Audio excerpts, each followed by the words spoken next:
Hello friends, this video on digestion and absorption part 12 is brought to you by examfear.com. No more fear from exam. Now we'll talk about the next structure, that is pancreas. So what is pancreas? It is again another elongated flattened organ. So here in this picture, if you see, this is the liver. Just below the liver is the gallbladder. So the green colored structure is the gallbladder. Now what is this pink structure? The pink structure which you see, that is stomach. And just behind the stomach you have this yellow colored structure, and this is pancreas. So it is, if you look at its shape, it is an elongated structure, elongated and flattened. It is located in the abdominal cavity behind the stomach. So you can see this is the stomach, the pink colored structure, and it is located in front, and the pancreas is located just behind it. So here if you see, this is the stomach, and hidden behind the stomach is a green colored structure. Can you see that? Just behind the stomach, a small portion is visible here. So that green colored structure is the pancreas. It acts as both exocrine and endocrine glands. Now while I was talking about glands, I was talking about duct glands and ductless glands. Now there are certain glands which pour their secretions directly into the blood. They are called ductless glands. So the ductless glands are the endocrine glands. So endocrine glands are the ductless glands. Whereas exocrine glands are those glands which have ducts. That means they pour their secretion into ducts or into tube-like structures. Now the pancreas has cells, some of which act as exocrine, that is they pour their secretion into ducts, whereas some others act like endocrine, that is they pour their secretions directly into the blood. Now these exocrine glands produce enzymes for digestion.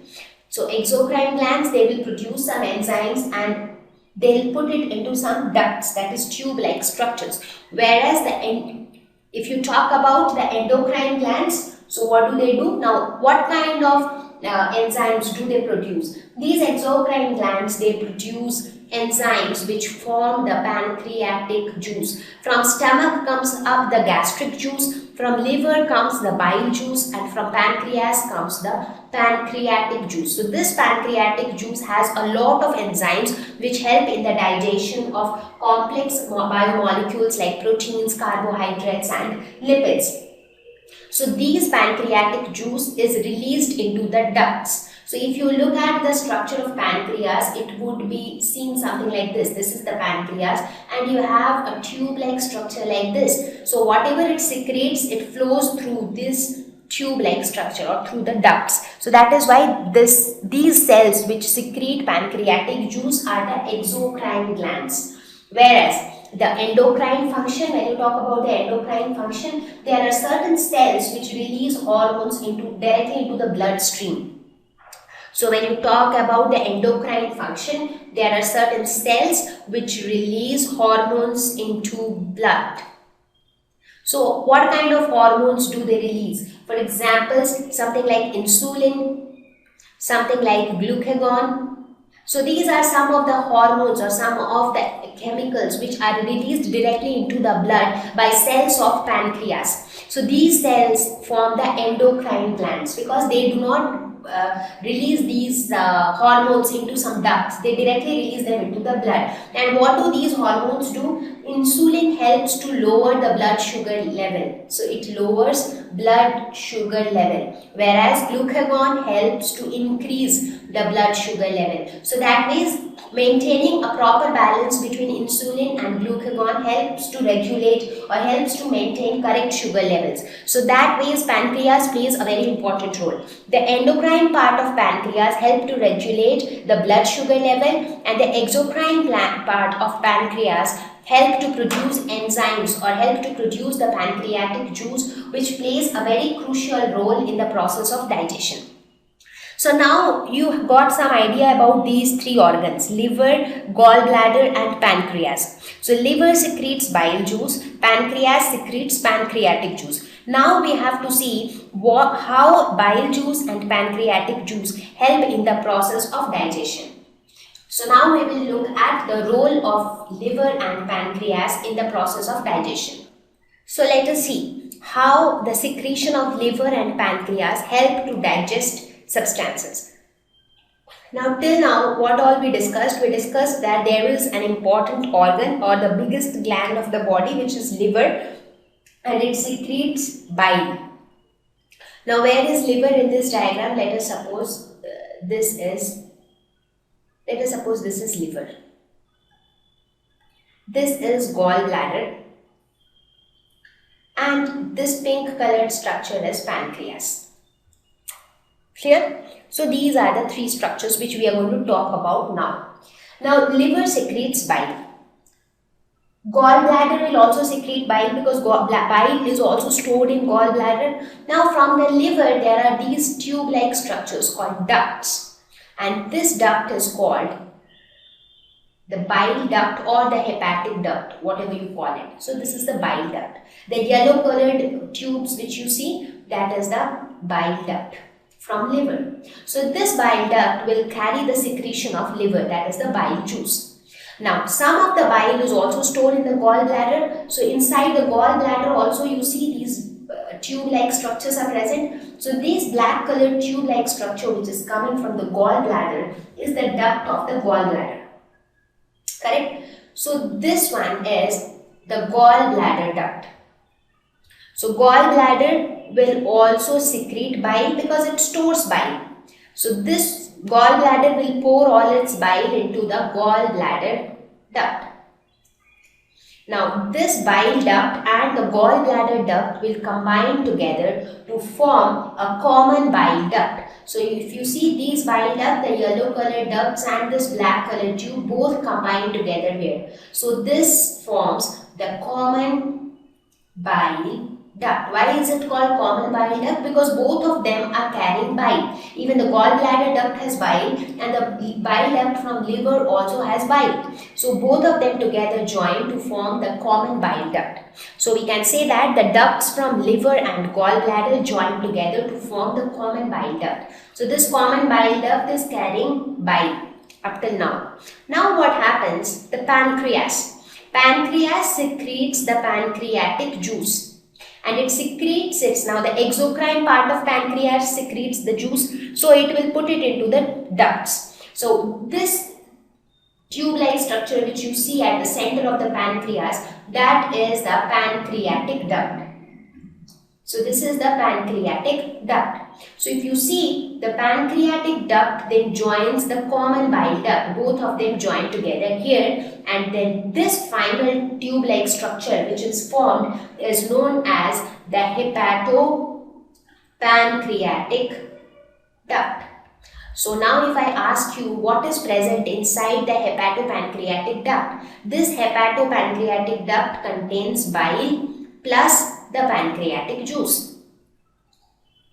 So we can say that the common bile duct and the pancreatic duct join together to form the hepatopancreatic duct. So now in this hepatopancreatic duct, we have all the secretions from liver, gallbladder and pancreas. Now where will this hepatopancreatic duct go?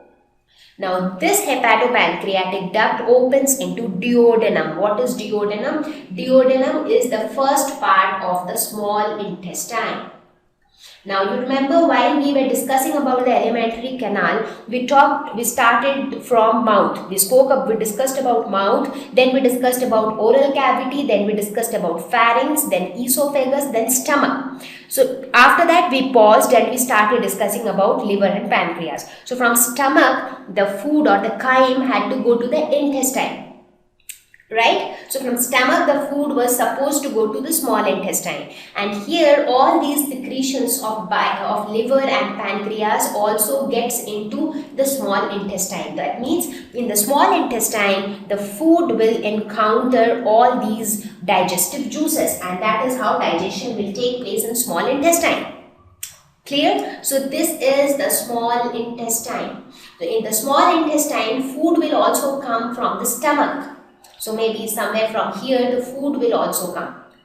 So food will interact with all these enzymes and the complete digestion will take place here, because in stomach only partial digestion took place. So complete digestion will take place in small intestine. So now you understood how the secretion of liver and pancreas will participate in the digestion process in the digestive tract. Now the question is how bile and pancreatic juice helps in breaking down complex molecules into simpler molecules. So let us have a look at that. So now how is bile juice going to help the digestion process? Now bile juice helps in emulsification of fats. That is, it helps to break down bigger fat globules into smaller globules. So it helps in breakdown of fats. It also helps to make the medium of the small intestine alkaline, because as I said, the food or the chyme which was present inside the stomach due to presence of hydrochloric acid, everything was very acidic in nature. So you needed something which could turn the medium alkaline, and for that you have bile. It also activates the action of pancreatic and intestinal enzymes. Now, bile as such do not have any enzyme which can help in the actual digestion process, or which can help in breaking down like complex carbohydrates or proteins into the simplest forms. But it can make the pancreatic and intestinal enzymes active, because most of the pancreatic enzymes are inactive in nature until and unless they are acted upon by bile.